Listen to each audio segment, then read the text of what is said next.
Sandalwood ನಲ್ಲಿ ಶುರುವಾಯಿತು ಮತ್ತೊಂದು ಕಾಳಗ. ಇದು ಫ್ಯಾನ್ಸ್ ವಾರ್ ಅಲ್ಲ, ಸ್ಟಾರ್ ವಾರ್ ಅಲ್ಲ, ನಟ ನಿರ್ಮಾಪಕನ ವಾರ್. ಅನ್ನದಾತ ಅಂದವರು ತಗಡ ಅಂತಾರೆ, ಜಾಸ್ತಿ ಮಾತಾಡಿದ್ರೆ ಗುಮ್ ಬಿಡ್ತಾರೆ. ಈ ವಿಚಾರ ನಿಮಗೆಲ್ಲ ಗೊತ್ತಿದೆ, ಆದ್ರೂ ವಿವರವಾಗಿ ತೋರಿಸ್ತೀವಿ ದಿನಕ್ಕೊಂದು ದರ್ಶನದಲ್ಲಿ. ನಾನ್ ರೋಹಿತ್.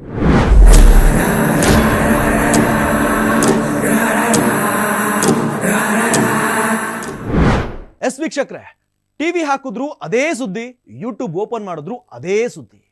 ದರ್ಶನ್ ಉಮಾಪತಿ, ಉಮಾಪತಿ ದರ್ಶನ್ ಇವರಿಬ್ಬರ ಗೊಂದಲಗಳು ತಾರಕಕ್ಕೇರಿ ತಾರಾಮುರ ಸುದ್ದಿಯಲ್ಲಿದ್ರು. ಸ್ವಲ್ಪ ತಣ್ಣಗಾಗಿತ್ತು, ಜೊತೆಗೆ ಬೆಂಕಿ ಹತ್ತಿ ಉರಿಯದಿದ್ದರೂ ಹೊಗೆ ಮಾತ್ರ ಆಡ್ತಾನೆ ಇತ್ತು. ಚುನಾವಣೆ ಸಂದರ್ಭದಲ್ಲಿ ಅಲ್ಲಲ್ಲಿ ಇಲ್ಲಿ ಕೌಂಟರ್ ಮೇಲೆ ಕೌಂಟರ್ ನಡೀತಾನೆ ಇತ್ತು.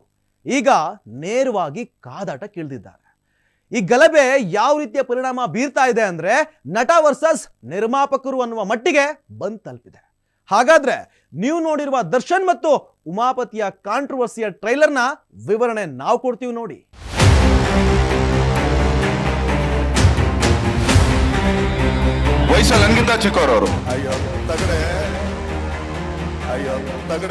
ಅಂದೊಂದಿತ್ತು ಕಾಲ. ವೀಕ್ಷಕರೇ, ನೀವಿಬ್ರು ಎಷ್ಟು ವರ್ಷದಿಂದ ದೋಸ್ತ್ ಅಂದ್ರೆ ದೋಸ್ತಿಗೆ ಎಕ್ಸ್ಪೀರಿಯನ್ಸ್ ಬೇಕಾ ಅಂದ್ರು. ನೀವಿಬ್ರು ಅಣ್ಣ ತಮ್ಮನ ತರ ಇದ್ದೀರಾ ಅಂದ್ರೆ ಅಫ್ಕೋರ್ಸ್ ಅಣ್ಣ ತಮ್ಮನೇ ಅಂದ್ರು. ನಮ್ಮ ಬಾಸ್ ಅಂದ್ರು, ವೆಲ್ ವಿಷರ್ ಅಂದ್ರು, ಈ ಕಡೆ ಅನ್ನದಾತರು ಅಂದ್ರು, ಒಂದು ವೈಬ್ ಸೆಟ್ ಆಗಿದೆ ಅಂತಲೂ ಅಂದ್ರು. ಕೊನೆಗೆ ತಗಡೆ ಅಂದ್ರೆ ನಮ್ ಬ್ಲಡ್ ಕೂಡ ಗುಮ್ಮುವ ಬ್ಲಡ್ಡೇ ಅಂದ್ರು. ಹಾಗಾದ್ರೆ ದೋಸ್ತಿಯ ದುರಸ್ತಿಯ ಅಸಲಿ ಕಥೆ ಏನು?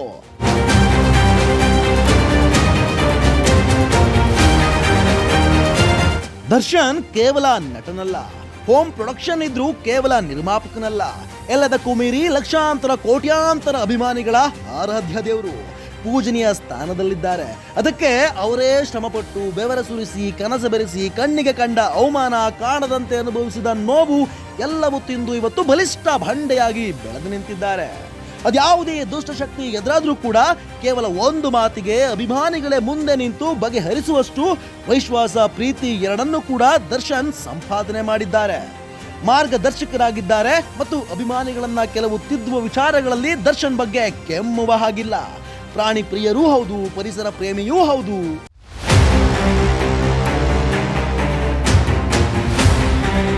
ವಯಸ್ಸಲ್ಲಿ ನನಗಿಂತ ಚಿಕ್ಕವರವರು. ಇತ್ತ ಉಮಾಪತಿ ಅವರನ್ನ ನೋಡಿದ್ರೆ ಅಷ್ಟಾಗಿ ಕಪ್ಪು ಚುಕ್ಕೆಗಳಿಲ್ಲ. ಅನುಭವ ಕಲಿಸಿದ ಬದುಕಿನ ಪಾಠವನ್ನ ಸಾರುತ್ತಲೇ ಮತ್ತಷ್ಟು ಮಂದಿಗೆ ಇಷ್ಟ ಆಗ್ತಾರೆ. ರಾಜಕೀಯದಲ್ಲಿ ಯಶಸ್ಸನ್ನ ಕಂಡವರು. ಸುದೀಪರ ಮೊದಲ ಸಿನಿಮಾದಿಂದಾಗಿ ಇವತ್ತಿನ ಉಪಾಧ್ಯಕ್ಷ ಸಿನಿಮಾದವರೆಗೂ ತನ್ನ ಕಲಾವಿದರು, ತಂತ್ರಜ್ಞರು, ಸಹೋದ್ಯಮಿಗಳಿಗೆ ಗೌರವ, ಚಿತ್ರರಂಗದ ಮೇಲೆ ಗೌರವ, ನಡೆದು ಬಂದ ಹಾದಿ, ಸ್ವಭಾವ ಎಲ್ಲವೂ ಮತ್ತಷ್ಟು ಮಂದಿಗೆ ಮಾರ್ಗದರ್ಶಕರಾಗಿದ್ದಾರೆ ಮತ್ತು ಪ್ರೀತಿ ಪಾತ್ರರಾಗಿದ್ದಾರೆ.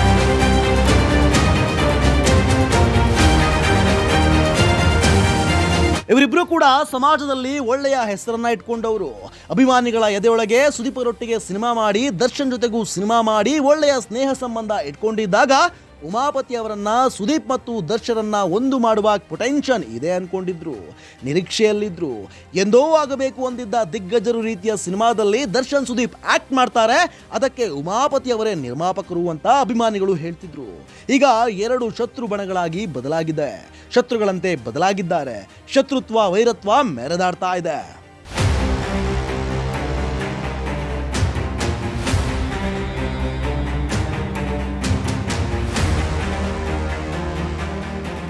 ಅಷ್ಟು ಅಚ್ಚುಕಟ್ಟಾಗಿದ್ದ ಅನುಬಂಧ ರಾಬರ್ಟ್ ಸಿನಿಮಾ ಮುಗಿಸ್ತಾ ಇದ್ದಂತೆ ಚಿಕ್ಕ ಸಮಸ್ಯೆ ಒಂದು ಶುರುವಾಗಿತ್ತು. ಅದೇ ಕಾರಣಕ್ಕೆ ಮುಂದೆ ಕಟ್ಟಿದ್ದ ಅಷ್ಟು ಯೋಚನೆಗಳು ಅಷ್ಟು ಸಿನಿಮಾಗಳು ಮುರಿದು ಬೀಳ್ತವೆ ಮತ್ತು ಅಲ್ಲಿಗೆ ಸಂಬಂಧ ಮುಗಿದು ಬಿಡುತ್ತೆ.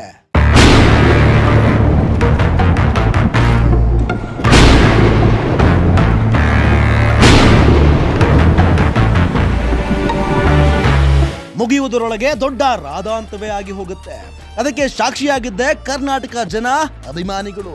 ಅದರ ಸತ್ಯ ಮಿಥ್ಯದ ಚರ್ಚೆಗಿಂತ ಆದ ಅನಾಹುತವೇ ದೊಡ್ಡದು.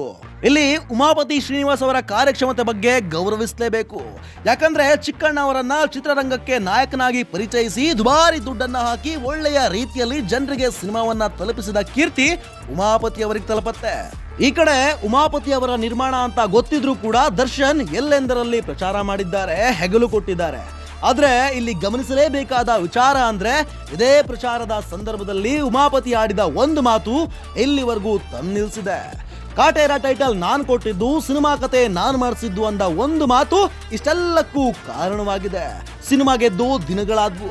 ಮೊನ್ನೆ ಪ್ರಸನ್ನ ಚಿತ್ರಮಂದಿರದಲ್ಲಿ ಕಾಟೇರನ 50ನೇ ದಿನದ ಸಂಭ್ರಮಕ್ಕೆ ಮಾತಿನ ಬರದಲ್ಲಿ ಅನ್ನೋದ್ಕಿಂತ ನಾನಾಡಿದ್ದೇ ಮಾತು ಅನ್ನುವ ಜೋಶ್ನಲ್ಲಿ ಮಾತನಾಡಿದ ಡಿಬಾಸ್ ನೇರ ತಗಡೆ ಗೊಮ್ಮಸ್ಕೋತಿಯಾ ಅಂದ್ರು. ಅದು ನೇರವಾಗಿ ಉಮಾಪತಿಯವರ ಎದೆ ನಾಟಿ ಬಿಡ್ತು.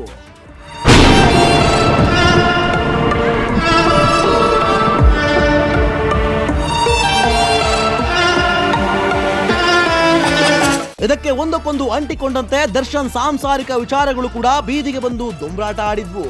ದರ್ಶನ್ ಪತ್ನಿ ನೇರವಾಗಿ ಪವಿತ್ರ ಗೌಡ ಹಾಕಿದ್ದ ನಮ್ಮ ಸಂಬಂಧಕ್ಕೆ 10 ವರ್ಷ ಅನ್ನುವ ಪೋಸ್ಟ್ಗೆ ಸರಿಯಾಗಿದ್ರೆ ಚೆನ್ನ ಅನ್ನುವ ರೀತಿಯಲ್ಲಿ ಹೇಳಿದ್ರು. ಇದು ಅಭಿಮಾನಿಗಳ ಆಂತರ್ಯದಲ್ಲಿ ಒಂದು ರೀತಿಯ ಅಸಮಾಧಾನವನ್ನ ವ್ಯಕ್ತಪಡಿಸಿದ್ರು.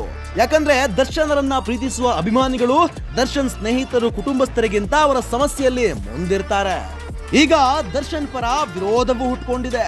ಯಾಕಂದ್ರೆ ಅವರೇ ಅವರ ಬಾಯಿಂದ ಹೊರಬಿಟ್ಟ ಬಾಣಗಳು ಅವೆಷ್ಟು ಚೂಪಾಗಿತ್ತು ಅಂದ್ರೆ ನಂಬಿದ್ದವರ ಎದೆಗಳು ಹಿರಿದಾಗ್ಲೇ ಗೊತ್ತಾಗಿದ್ದು ಮಾತಾಗಿದ್ರು ಚೂಪಾಗಿದ್ವು ಅಂತ.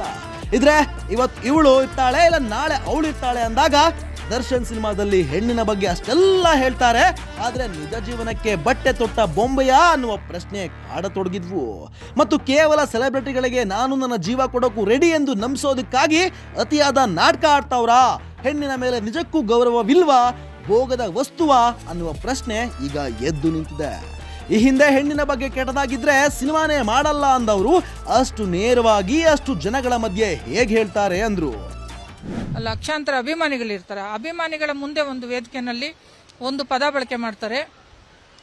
ಒಬ್ಳು ಬರ್ತಾಳೆ, ಒಬ್ಳು ಹೋಗ್ತಾಳೆ, ಅವಳ ಅಜ್ಜಿನ ಬಡಿಯ ಅಂತಕ್ಕಂತಹ ಒಂದು ಮಾತನ್ನು ಹೇಳ್ತಾರೆ. ಇದು ಎಷ್ಟು ಉಡಾಫೆ ಆಗಿ ಕಾಣುತ್ತೆ. ಆ ಒಂದು ದೊಡ್ಡ ಸಂಭ್ರಮದ ವೇದಿಕೆಗೆ ಈ ಮಾತು ಬೇಕಾಗಿತ್ತ? ಅಲ್ಲಿ ಈ ಮಾತನ್ನ ಯಾಕೆ ಆಡಿದ್ರು? ಸೆಲೆಬ್ರಿಟಿಯಾಗಿ ದರ್ಶನ್ ಅವರು ಬಳಸ್ತಾ ಇರತಕ್ಕಂಥ ಹೆಣ್ಣು ಮಕ್ಕಳ ಬಗ್ಗೆ ಬಳಸ್ತಾ ಇರತಕ್ಕಂಥ ಪದಗಳನ್ನ ನಾವು ವಿರೋಧಿಸ್ತಾ ಇದ್ದೀವಿ. ಯಾಕೆ ಅಂತ ಅಂದ್ರೆ ಅವ್ರ ಮನೆಯಲ್ಲೂ ತಾಯಿ ಹೆಣ್ಣಾಗಿರ್ತಾಳೆ, ಹೆಂಡತಿ ಮಕ್ಕಳು ಎಲ್ಲ ಅಕ್ಕ ತಂಗಿದಿರು ಎಲ್ಲ ಹೆಣ್ಮಕ್ಳಾಗಿರೋದ್ರಿಂದ ಇದು ಅವ್ರಿಗೂ ಅನ್ವಯಿಸುತ್ತೆ. ಅವರು ಕೂಡ ಇದನ್ನ ವಿರೋಧಿಸಬೇಕು ಅಂತಕ್ಕಂಥದ್ದೇ ನನ್ನ ಒಂದು. ಯಾವುದೇ ರೀತಿ ಇರ್ಲಿ, ತೆರೆ ಮುಂದೆ ಹೇಗೆ ನಮ್ಮ ಮೊನ್ನೆ ಒಂದು ಕಾಟೇರ ಸಿನಿಮಾದಲ್ಲಿ ಹೇಳಿ ಒಂದು ಪದ ಹೇಳಿದ್ದಾರೆ, ಅದೇ ತರ ಇವ್ರು ರಿಯಲ್ ಲೈಫ್ ಅಲ್ಲೂ ಇರ್ಲಿಕ್ಕೆ ಹೇಳಿ ಇವರು ಸಮಾಜದ ಮಾದರಿ ವ್ಯಕ್ತಿಯಾಗಿ ಇರಬೇಕು ಅಂತ ಹೇಳಿ ನಾವು ಈ ಮೂಲಕ ಆಗ್ರಹ ಮಾಡ್ತಿದ್ದೀವಿ. ಹಾಗಾಗಿ ಇವರು ಮಹಿಳೆಯರ ಕ್ಷಮೆ ಕೇಳಬೇಕು ಅಂತ ನಾವಿವತ್ತು ಮಹಿಳಾ ಆಯೋಗಕ್ಕೆ ದೂರನ್ನ ಕೊಡ್ತಾ ಇದ್ದೀವಿ. ಅವ್ರ ಮಹಿಳಾ ಅಭಿಮಾನಿಗಳಿಗೂ ಕೂಡ ಹೇಳ್ತಾ ಇದ್ದೀವಿ, ನಿಮ್ಮ ನೀವೊಬ್ಬರೇ ಅಲ್ಲ ಅಭಿಮಾನಿಗಳು, ನಾವು ನಮ್ಮ ನಾಯಕ ನಟ, ನಮ್ಮ ಕರ್ನಾಟಕದ ನಾಯಕ ನಟ ಒಳ್ಳೊಳ್ಳೆ ಸಿನಿಮಾನ ಕೊಟ್ಟಿದ್ದಾರೆ, ಯುವ ಪೀಳಿಗೆಗೆ ಒಳ್ಳೆ ಸಂದೇಶನ ಕೊಟ್ಟಿದ್ದಾರೆ. ಆದರೆ ಈ ರೀತಿಯ ಬರೀ ತೆರೆ ಮೇಲೆ ನಟನೆ ಮಾಡೋದಲ್ಲ, ತೆರೆ ಹಿಂದೆನೂ ಒಳ್ಳೆ ಗುಣಗಳನ್ನ ಬೆಳೆಸ್ಕೊಂಡು ನಿಮ್ಮೆಲ್ರಿಗೂ ಮಾದರಿಯಾಗ್ಲಿ ಅಂತ ನಾವು ಈ ಮೂಲಕ ಕೇಳ್ಕೊಳ್ತೀವಿ. ಅಂದ್ರೆ ದರ್ಶನ್ ಅವರ ಮುಖ ಇನ್ನೊಂದಿದ್ಯಾ ಅನ್ನುವ ಮಾತು ಸಹ ಸ್ವತಃ ಅಭಿಮಾನಿಗಳೇ ಸೋಷಿಯಲ್ ಮೀಡಿಯಾದಲ್ಲಿ ಕೇಳ್ತಿದ್ದಾರೆ.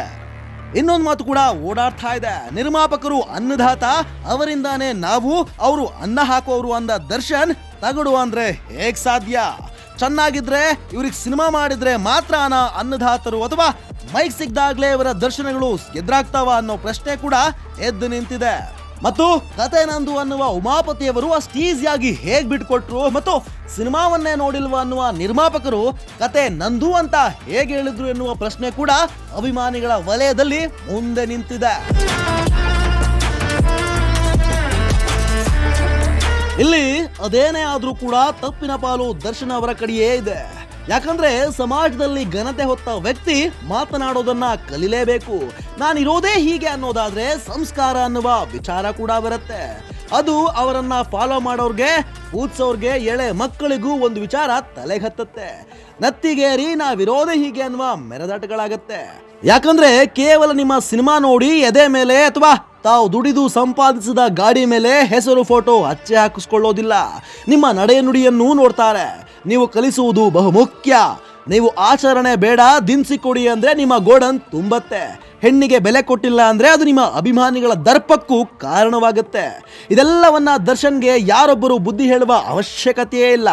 ಯಾಕಂದ್ರೆ ಅವರ ಸಿನಿಮಾಗಳಲ್ಲಿ ಸಂಬಂಧಪಟ್ಟ ಮೌಲ್ಯವಿರುತ್ತೆ. ಅದೇ ಸಿನಿಮಾವನ್ನ ದರ್ಶನ್ ಒಮ್ಮೆ ನೋಡಿದ್ರೆ ಸಾಕು.